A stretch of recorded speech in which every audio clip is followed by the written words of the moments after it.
Сәлем достар, біз бүгін молочная девочка тортына арналған корждарды пісіреміз.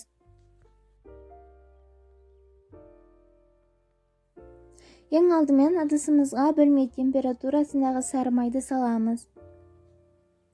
Оның үстіне жұмыртқаны саламыз. Оның үстіне сгущенканы құямыз. Сгущенка міндетті түрде қою болуы қажет. Егер де сгущенка қою болса, корждарыңыз жақсы көтеріледі.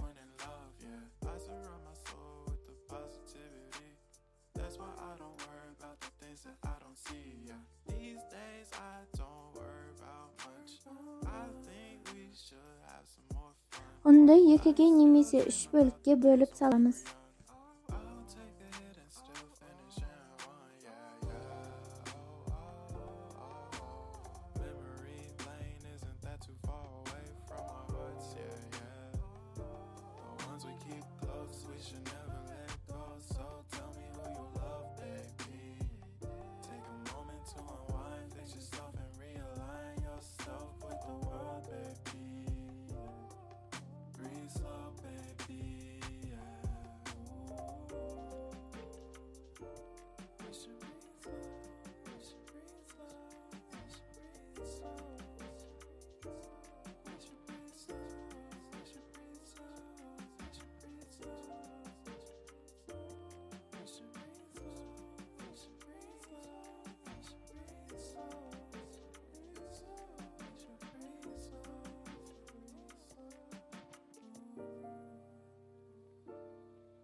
Тестамыз дайын.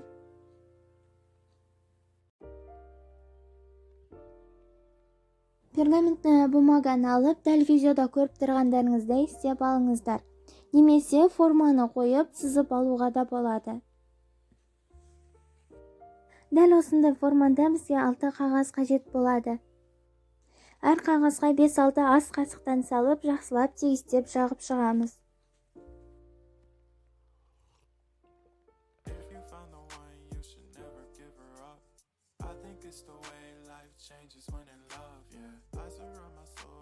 Жүз 180 градуста қызып тұрған пеште 6-7 минут пісіріп аламыз.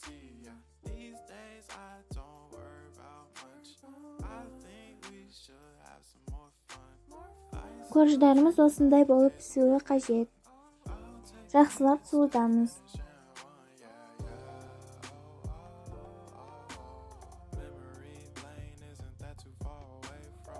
Кремін дайындаймыз. Ең алдымен ыдысқа творожный сырды салып, оның үстіне сахарный пудраны саламыз.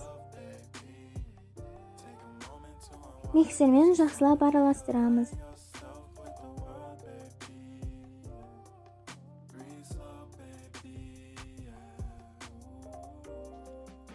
Сливкиді құямыз. Миксермен жақсылап араластырамыз.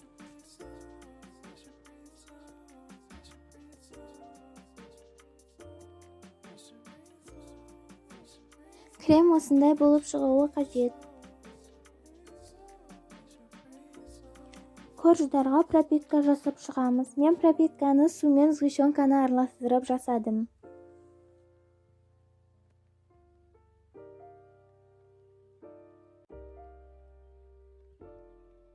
Міндетті түрде барлық корждарға пропитка жасалуы қажет.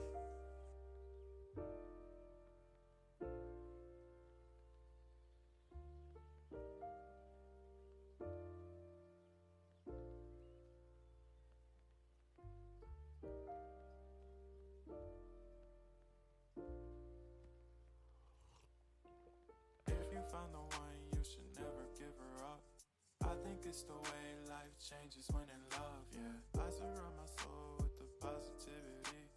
That's why I don't worry about the things that I don't see, yeah. These days I don't worry about much.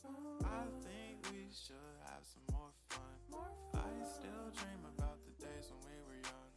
I'll take a hit and still finish in one, yeah, yeah. Memory lane, isn't that too far away from our hearts, yeah, yeah. The ones we keep close, we should never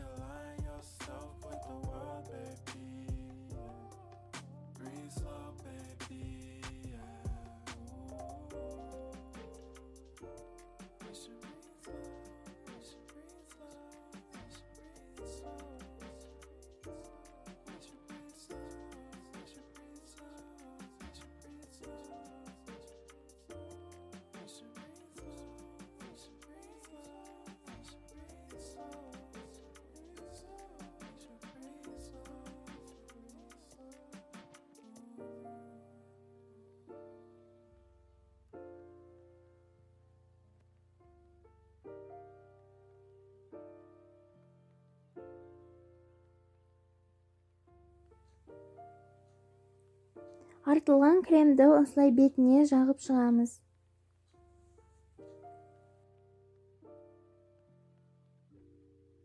Тортымыз осы қалпында тоңазытқышта 8 немесе 9 сағат тұруы қажет.